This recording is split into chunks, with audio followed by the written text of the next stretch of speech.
제가 오늘 실은 소리 좀 하겠습니다. 우리 법사위 회의 일정 왜 맘대로 잡습니까?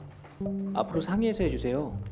국회 모든 운영 일정을 지금 민주당 마음대로 하고 있어요. 본회의 매일 열고 상임위도 열고 싶을 때 열고. 그런데 여당 동료원에 대한 존중이 아예 없는 거예요. 어려운 상황에서 많은 고민을 갖고 왔는데 오자마자 아무렇지도 않게 동료원들을 무슨 공범이네 어쩌네 그런 얘기를 합니까? 김승환 간사님 말씀해 보세요. 제가 내란 공모자입니까? 제가 내란 공모자예요. 말씀해 보세요. 박균택 선배님 말씀해 보세요. 제가 내란 공모자예요? 대통령이 잘못했으니까 이번 기회에 여당도 같이 누명 씌워가지고 완전히 뭐 없애버리겠다 이런 겁니까? 바로 이러한 비상계엄이 왜 발생했는지에 대해서 우리 자신부터 다시 한번 되돌아볼 필요가 있다고 생각합니다. 바로 이 법사위 현장에서부터 우리가 그렇게 잘 만들어놓은 대한민국 헌정 질서, 국가 시스템을 허무는 행위는 안 했는지부터 우선 자성을 해야 되지 않나 싶습니다. 제가 오늘 실은 소리 좀 하겠습니다. 우리 법사위 회의 일정 왜 맘대로 잡습니까? 앞으로 상의해서 해주세요. 현안 질의도 3항인데 왜 1항부터 맘대로 순서 바꿔서 진행을 합니까? 국회라도 질서 있게 운영돼야 됩니다. 위기 상황에서 국회는 뭘 해야 됩니까? 전국을 안정시키고 차분하게 사실관계를 밝혀내는 데 집중을 해야 되겠죠. 그런데 지금 동료 의원들을 내란에 동조했다? 이런 모욕을 주고 내란 공모자다 뭐 이런 표현을 해요. 국회 모든 운영 일정을 지금 민주당 마음대로 하고 있어요. 본회의 매일 열고 상임위도 열고 싶을 때 열고 상황도 엄중하고 다수석으로 적법하게 소집했으니까 응할 수밖에 없습니다. 그런데 여당 동료원에 대한 존중이 아예 없는 거예요. 어려운 상황에서 많은 고민을 갖고 왔는데 오자마자 아무렇지도 않게 동료원들을 무슨 공범이네 어쩌네 그런 얘기를 합니까? 범죄 혐의 있고 기소된 의원님들 계셔도 실명 언급 안 하고 존중해 드렸잖아요. 이렇게 돌려주는 거예요? 우리 법사위에서 내란에 동조했다는 등 공모했다는 등 공범이라는 얘기 등등 얘기하면 저도 참지 않겠습니다. 김승환 간사님 말씀해 보세요. 제가 내란 공모자입니까? 제가 내란 공모자예요. 말씀해 보세요. 박균택 선배님 말씀해 보세요. 제가 내란 공모자예요? 제가 동모자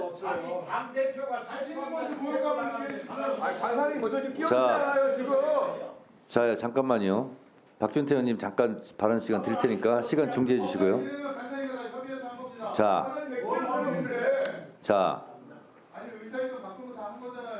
잠깐만 조용히 해보세요. 곽규택 의원님이 왜 끼어들어요? 라는 말을 하는 것이 끼어드는 거예요. 그러니까 서로 의원이 발언할 때는 불만이 있어도 일단 들어주세요. 민주당 의원님들에게도 국민의힘 의원님들에게도 부탁드립니다. 한 명이 끼어들면 왜 끼어들어요? 끼어드는 게 끼어드는 거예요. 그 자체가 다 끼어드는 거예요. 아까 조배수 의원님 제가 질의할 때도 발언을 잠깐 중지할까 말까 하다가 지금 또 2시에 현안 질의 본회의도 있고 시간이 또 촉박하고 그래서 제가 개입을 안 했는데 박준태 의원님 지금 발언하다가 중지했잖아요. 이게 발언이 끊기는 거거든, 맥이. 그러니까 박준태 의원님 발언 이후에는 제가 개입해서 발언을 잠깐 중지시키는 일이 없었으면 좋겠습니다. 그러려면 의원님들께서 협조해 주시기 바랍니다. 박준태 의원님, 네, 질의하세요. 이번 비상계엄 사태가 어떤 경우라도 정당화될 수가 없습니다. 국민들 마음을 상처 주고 역사를 되돌린 사건입니다. 정치적인, 도의적인, 법적인 책임이 따를 겁니다. 근데 함께 막아낸 동료 의원들한테 모든 걸 뒤집어 씌우려고 그런다?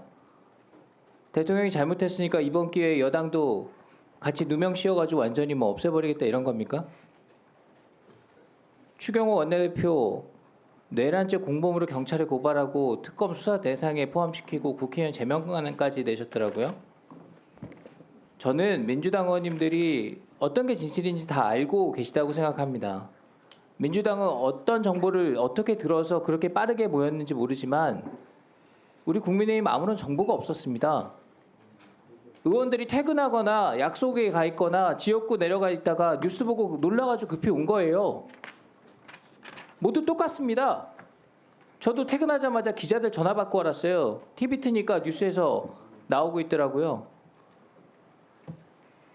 그 무렵에 국민의 의원총회 소집해가지고 국회로 오라 그래서 왔습니다. 국회 출입 통제돼가지고 다시 당사로 모이라 그래가지고 당사로 가고 있는데 다시 또 출입증 있는 사람들은 국회 들어갈 수 있다는 겁니다. 그래서 국회 출입하려고 국회로 들어오려고 정문에 갔더니 막혀 있어요. 도서관 쪽 갔더니 또 막혀 있어요. 그 시간부터 한 30분 동안은 아예 의원이건 보좌진이건 통제가 다 막혀 있었습니다. 그때 함께 있던 의원들 20명 이상이 시위대랑 엉켜가지고 봉변당한 분도 계시고 뭐 그 책임을 묻겠다는 게 아닙니다. 들어가기 여의치 않은 상황이니까 그런 상황들이 보고가 돼서 당사로 다시 모여라. 모여 있어야 표결에 참여를 할 수 있기 때문에 의원들을 한 군데로 모으려고 했던 겁니다.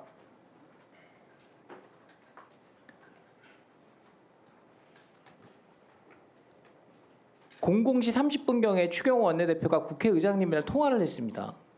의장님이 거기서 뭐라고 하셨냐면 1시간 뒤에 그러니까 그때 새벽 1시 30분쯤에 본회의를 개의해야 되겠다 이렇게 말씀을 하셨습니다. 추경호 대표가 1시간이 빠듯하니까 의원들 모으는데 시간을 좀 더 주시죠 이렇게 얘기를 했다 그래요. 근데 의장께서 1시간 말씀하셨는데 18분 뒤에 해제 결의안 의결했습니다. 당시에는 신속한 해제가 필요한 상황이었기 때문에 국회의장의 결단은 존중하고 또 바람직한 것이었고 적합하게 이뤄졌다고 생각합니다. 그렇지만 우리 국민의힘 의원들은 해제 표결에 참여하려고 기다리고 있었는데 물리적으로 참여할 수가 없었던 상황입니다. 추경호 대표도 그때 원내대표실 앞에 온갖 집기로 다 막아놔가지고 본회의장에 올라갈 수가 없었던 상황들이 다 체증이 돼 있습니다. 그러한 내용들을 다 아시면서 어떻게 그렇게 말씀하실 수가 있습니까? 앞으로 우리 위원회에서라도 그런 얘기 안 나왔으면 좋겠습니다. 한 번만 확인해 보십시오. 네, 이번 12월 3일 비상계엄은 분명히 잘못된 비상계엄입니다. 우리 많은 국민들을 놀라게 했고 또 우리 사회가 심각한 혼란을 겪고 있습니다. 지금도 그 여지는 가라앉지 않고 있습니다. 이럴수록 우리 국회에서 사실과 법리에 따라서 이 사태가 진정이 되고 정상화돼서 우리 대한민국이 조속한 시일 내에 정상화되고 국민 생활이 안정화될 수 있도록 우리 대한민국의 헌정 질서와 사법 정의를 구현하는 주 임무를 담당하는 우리 법사위에서 그 역할을 해야 된다고 생각합니다. 그리고 또 오늘 함께 해주신 법무부 장관님, 그리고 또 대법원 행정처장님, 그리고 법제처장님을 비롯한 우리 법사위 관련 국가기관 여러분들께서 정말 엄정하게 이 사태 조기에 수습과 우리 안정화를 위해서 최선을 다해 주시기를 바랍니다. 이번 노벨상 수상자들에 대한 시상이 이루어지고 있습니다. 이번에 노벨상을 받는 노벨 경제학상 수상자는 얘기를 합니다. 대한민국의 오늘날의 이런 국가 시스템, 제도야말로 세계에서 가장 본받아야 될 그런 모범적인 그런 모습을 보이고 있다. 많은 어려운 사건 사고 그리고 역사적인 여러 가지 상황 속에서도 대한민국은 모범적인 경제 발전과 정치 민주화를 이뤄낸 나라고, 그리고 또 포용적 제도 속에서 그 많은 경제 주체들이 그래도 가장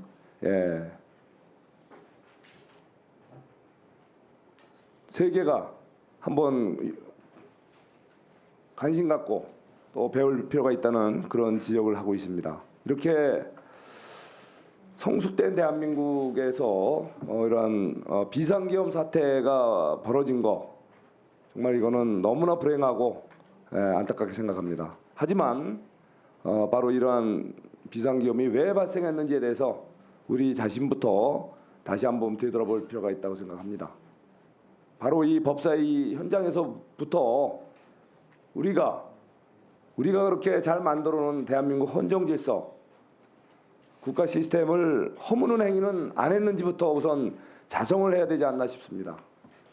제가 지난 우리 법사위에서도 말씀드렸지만 바로 감사원장에 대한 탄핵, 그리고 또 중앙지검장을 비롯한 우리 검사들에 대한 탄핵이 바로 이것 법사위에서 의결이 됐고 또 국회 본회의에서 의결이 됐습니다. 바로 우리가 비상계엄을 당연히 비판하고 이 문제에 대해서 철저하게 책임을 물어서 책임 있는 부분에 대해서는 확실한 단죄를 해야 된다고 생각을 합니다.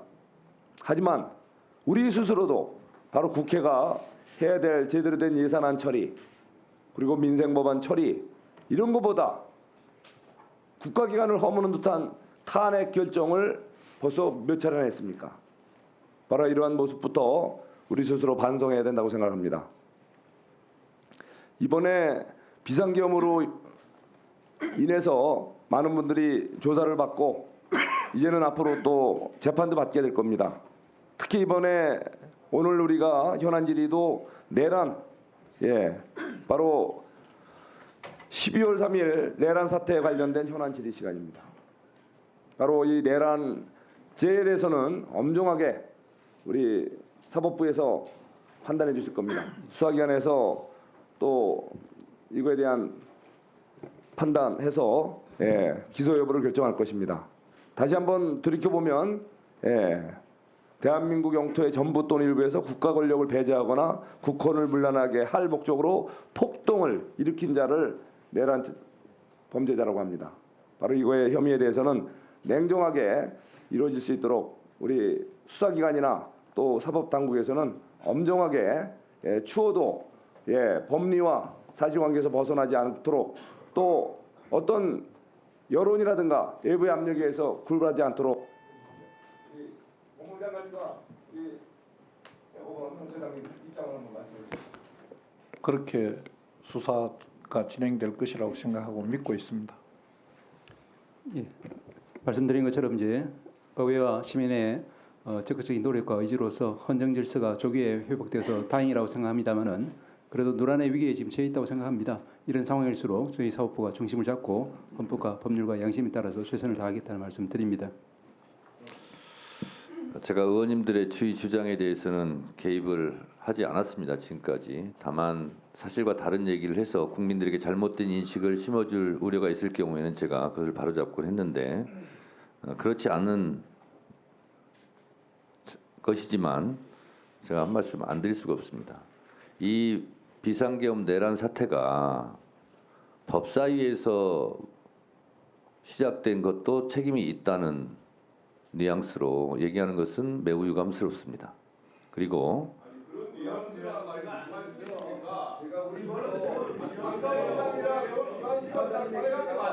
윤석열 씨가 얘기한 탄핵, 특검, 예산 문제를 비상계엄의 하나의 이유, 논리를 삼았는데 그와 흡사한 논리력 주장을 법사위에서 법사위원이 하는 것은 매우 유감스럽다라는 말씀을 드립니다.